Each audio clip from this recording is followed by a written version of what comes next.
This is a podfic for Tony Did Not Anticipate This, written by Spidergirl1809 on Ao3, read by Ao3. Chapter 2.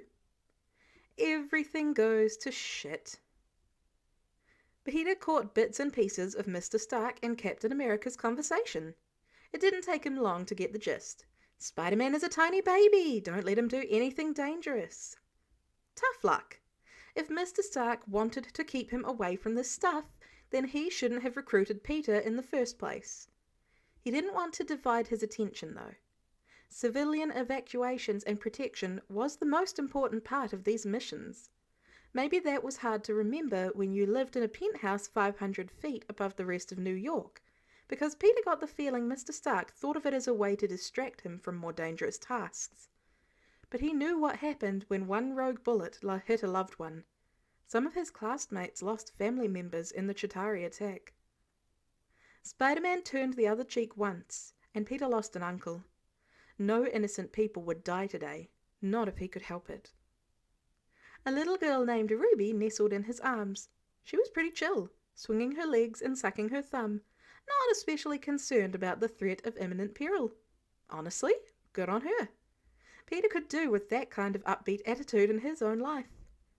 Her mum, on the other hand, was ploughing through the crowd, eyes scanning every inch of the area.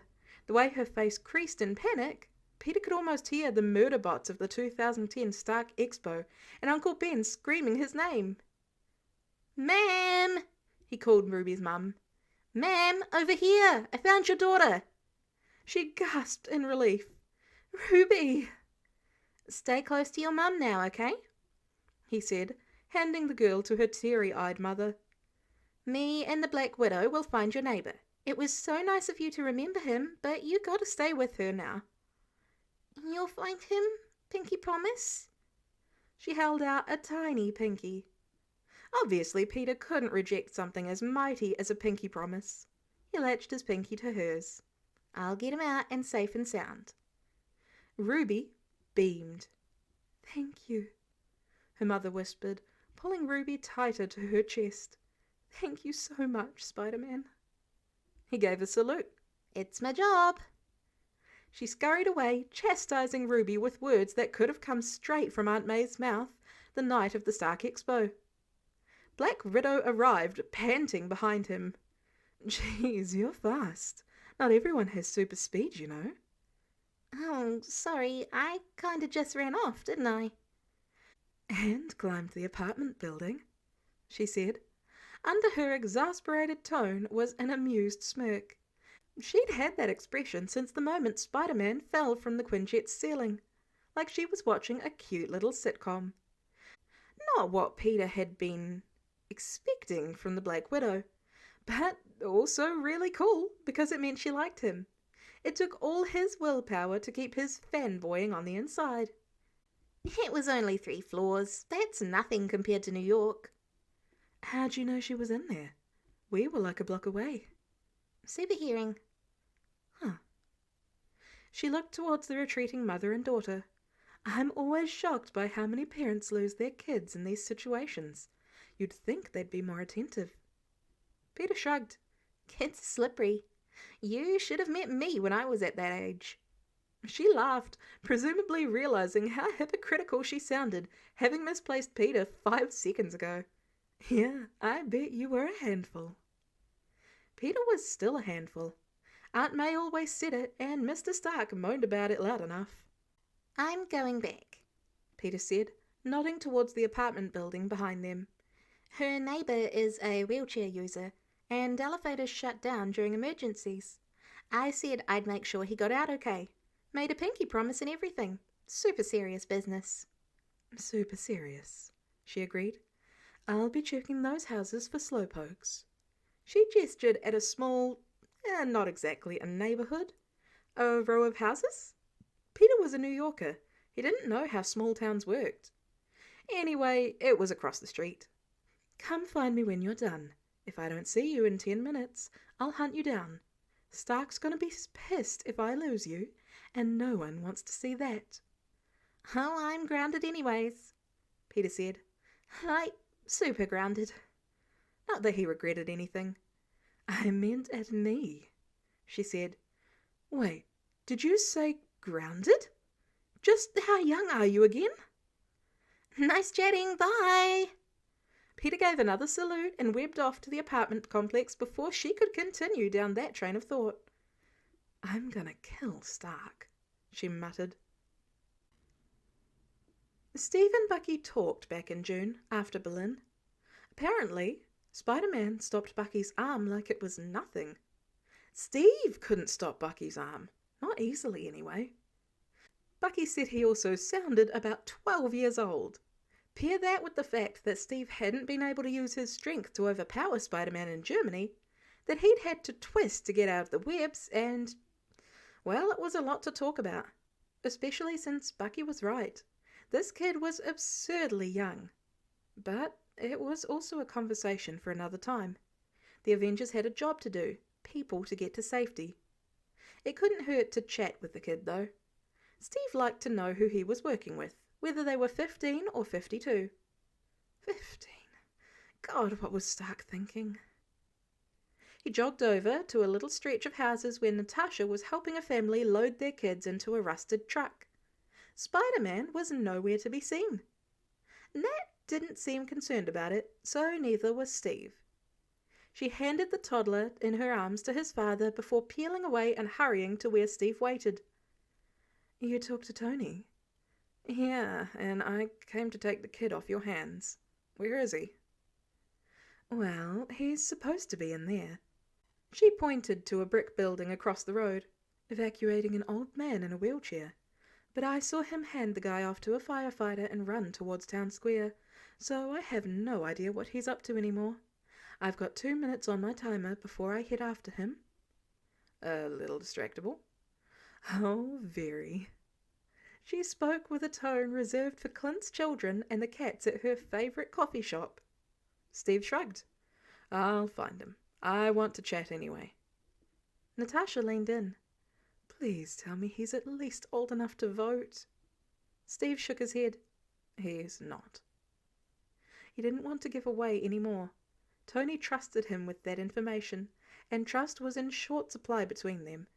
Steve wasn't the type to regret his actions, but the one thing he did regret was not telling Tony about his parents. He couldn't break that trust again. She swore in Russian. We're recruiting child soldiers now? Is Stark serious? She spat the word child soldiers with all the venom of someone who had been one. Of course, Tony was nothing like her Red Room captors, and they both know it. Still, Steve wasn't thrilled with this development either. I don't think we have enough information. Even if we don't always agree, Tony usually has his Tony logic. A reason he does things. We can hash it out later. Right now, we have people to protect. She folded her arms and looked down. I hate that you're always right. It's really annoying. Not always. No, sometimes you're just a stubborn shit, she mused. But most of the time, you're both. Both? A stubborn shit who just happens to be right. Steve logic is a thing too, you know. It says stuff like, I don't need a parachute, Natasha. It's only 3,000 feet. And the law is only a suggestion if your heart is in the right place.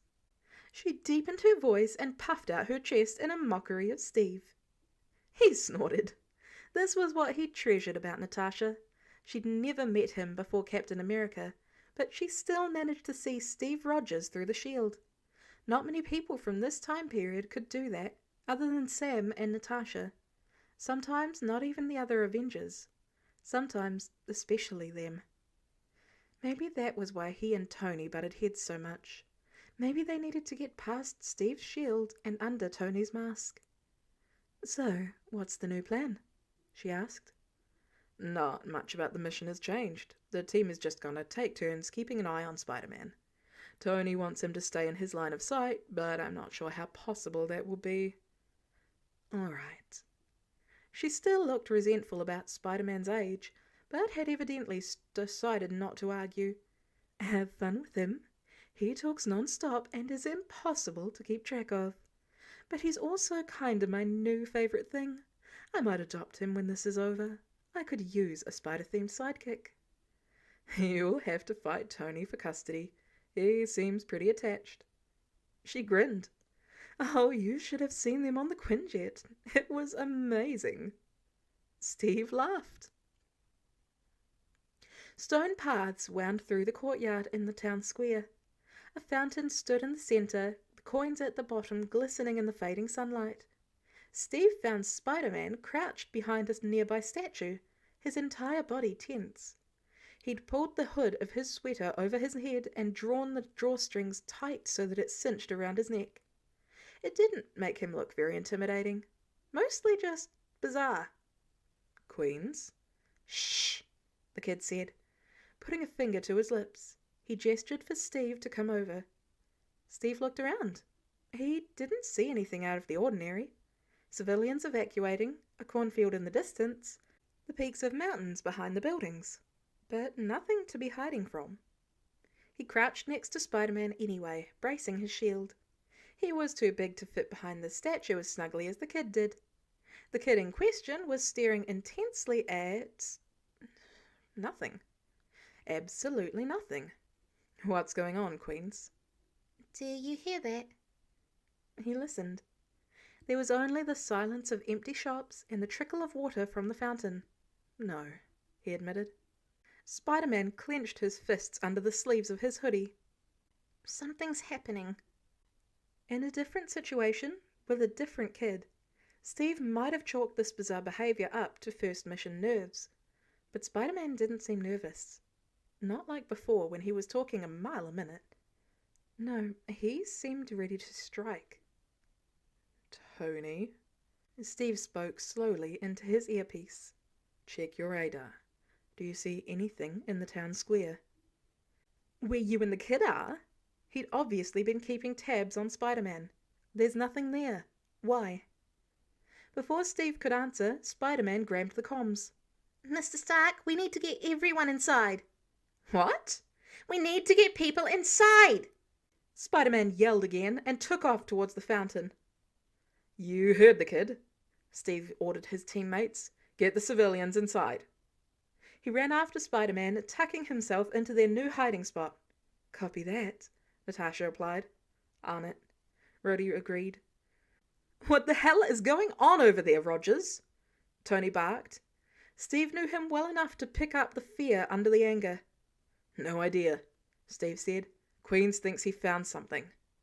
It's my spidey sense, Spider-Man whispered. I think Tim is here. Not one word of that made sense. Shit, Tony said. Get the kid out of there, Steve. Steve frowned. Who's Tim? The bad guy, Spider-Man clarified. Wait, Clint said. I read the debrief. It didn't say his name was Tim. That's because it isn't, Tony said. Just go with it. Clint sounded as baffled as Steve felt. That's not helpful. I alerted the evacuation personnel to our change of plan, Sam said. They're working on getting people inside. He was efficient as always. Steve loved him for that. Spider-Man scooted closer to Steve. I think something's in there, he whispered off comms and pointed at the manhole cover. There was nothing unusual at all about it. We have super strength. We should hold it closed. It'll buy the others time to get people out of here. This still didn't make sense, but Steve trusted Spider-Man's instincts. All right. They crept over to it. As they got closer, Steve heard what Spider-Man was talking about. A faint, ominous buzzing, growing steadily louder. Are you sure this is a good idea? No, Spider-Man said, pressing his palms against the manhole cover. Fair enough. Unexpected resistance met Steve when he pushed down, a pressure building underground, waiting to burst. He had a bad feeling about this. Peter, Tony warned over Spider-Man's private comms. Steve only heard because of how close the two of them were situated. Remember the rules we discussed? Like, don't be a reckless dipstick, and don't hurl yourself head first at the supervillain. Those ones? Yeah, you're breaking all of them right now. So get your ass away from the imminent threat right now. But I have a plan, Spider-Man, or Peter, protested. Can someone tell me what's going on? Clint said over the main channel, because I'm still really unclear on that. So is everyone else, Rhodey said.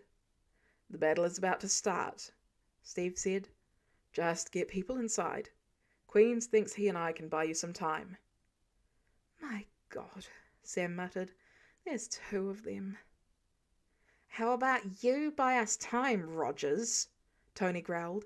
Spidey can help with the evacuation. Steve read between the lines, though. I thought we had an agreement. Why aren't you getting him to safety? Steve looked across at Spider-Man. The kid had one knee on the ground, both hands pushing down on the manhole cover. The way his eyes of his mask narrowed, the way his shoulders squared, like he was daring Steve to make him move. He knew there was no way he'd be getting Peter out of here. Suddenly, he understood exactly why Tony recruited this 15-year-old kid. I think Spider-Man and I will have to handle this one together. He hoped Tony could read between the lines too, the way he always used to, the way they instinctively knew that the other needed in battle. I'm not going to get your stubborn kid to back down. Staying by his side is the best I can do. For a long moment, there was silence on the line. Then, I guess we'll hurry with the evacuation process. I'm nearby if you need backup. I got you. Their resident villain, Tim apparently, must have hidden something in the sewage system. The previously faint buzz was now thunderous, shaking the ground below them, trying to force its way out onto the streets. The lamps nearby flickered violently. The more pressure built, the more strength they had to use to keep it under. Steve shoved downward with all his might. The minutes passed. At some point, as the tension rose, it became clear that Peter was holding it down more than Steve was. It was disorienting, a feeling he was so familiar with before 1942, but one he hadn't felt since. Like when he and Bucky moved furniture into their first apartment, and they dragged the couch up the stairs, and Steve used all his strength to keep his end off the ground. He'd definitely been helping, but he'd also known the bulk of the weight was on Bucky's shoulders. He wouldn't have been able to keep it down long enough without Peter here. The town seemed emptier, which hopefully meant people were safe inside. Not that he could see much or hear much with the roaring sewers or the strobing streetlights. Even under the mask, Peter was in visible pain from the sensory bombardment. Eyes squeezed shut and muscles rigid. He never once budged. I think this is about as long as we can hold it, Steve told the team. We'll take that back up soon, Tony. I'm on, mate. The manhole cover didn't give way as much as the entire ground beneath them did. Peter knew it was happening before Steve did. The eyes of his suit shot open and he looked up. He didn't move, though, just readjusted his grip. Steve understood a beat later as the ground shook. He seized the kid, hauling him up by the waist. Peter's hands and feet stuck to the ground, dragging the manhole cover up with him. There's still people here. We gotta... Steve dove behind the fountain as the road burst open, thousands of drones exploding from the ground, like a flash flood overrunning the town. He tucked Peter under himself and covered their heads with the shield. The noise was high-pitched, echoing far into the mountains. The flickering streetlights burst, throwing glass everywhere. Peter put his hands over his ears and screamed. The moment of chaos was brief. The sound dwindled, and the drones froze, dotting the sky in a haze of red and black. Steve checked on the kid under his arm. Queens. Peter pulled his shaking hands away from his ears. They were speckled with blood. It leaked through both his suit and the hood over his head. Super hearing, Steve remembered. Ugh, gross, Peter said. Then bullets rained down. The metallic clang of bullets against Cap's shield rumbled like a hailstorm battering a gong. It was sharp, suffocating. Peter tried to pull away, but Captain America held him firmly in place. He wanted to throw up. Wouldn't that be embarrassing, throwing up on Captain America's shoes? Damn, those were nice shoes. When Peter looked up, the fountain behind them had been decimated. Glass and bullet holes riddled the streets. Cap was saying something, but Peter could only hear a high-pitched whine. More bullets bounced off the shield, rapid-fire lumps of lead crumpling against vibranium. Peter saw it. He couldn't hear it anymore, though. Considering blood trickling from his ears, that was bad. But as the world went silent, Peter only felt relief. He returned to consciousness propped against the bar in a coffee shop. It was trashed. Tables splintered in pieces, the scattered remains of drones, all with shield-sized slices through the middle. His mask was gone. Strong hands held his head upright. "Really use that back up, Tony," Captain America said.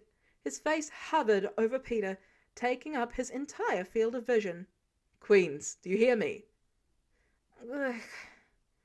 Peter heard him all right. Every sound made him wince. Mr. Stark's voice came garbled over the comms. He sounded terrified. Peter didn't like that. "These things are messing with my tech. My suit just rebooted. I'm coming as fast as I can. Just look out for the kid." "I think he's waking up." "Oh, thank God." Is Mr. Stark okay? Peter said. Even his own voice was a spike through his skull. Captain America's tight expression melted in relief. He set a hand on Peter's bicep. "He's gonna be fine. This isn't his first rodeo." You took off my mask. "I had to check out your ears." "Oh, right." Might have also heard Stark say your name. Peter frowned. How long have I... "Only a minute or so. Tony's on his way. We're gonna get you out of here." What? Peter jumped to his feet. No, he can't come here. He just said those things take out tech. That's his whole suit. He could fall from the sky, crash into the ground, and... He half expected Captain America to shove him back to the ground, to fuss around like Mr. Stark would, and tell him to stay down, because he'd been injured.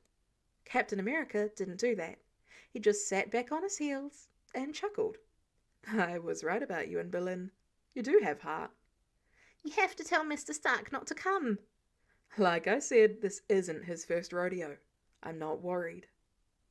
Peter didn't like that, but this was Captain America. He probably knew what he was talking about. Did all the people get out? "Not out, but at least sheltered in their homes. You did good." I thought this was supposed to be a gas attack. "So did we." Captain America stood up. He adjusted something on the back of his shield. Peter couldn't tell what. "I'm guessing this is a diversion. Your friend Tim is probably still out there." Well, that's working. We've been diverted. "We have." "Dastardly Timothy." We should go find him. Before someone got hurt.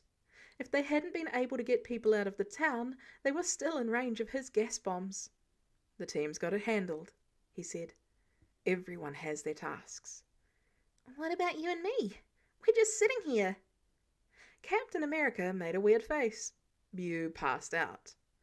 Yeah, but I'm up now. He hung his head and sighed. "Now I know how Bucky felt."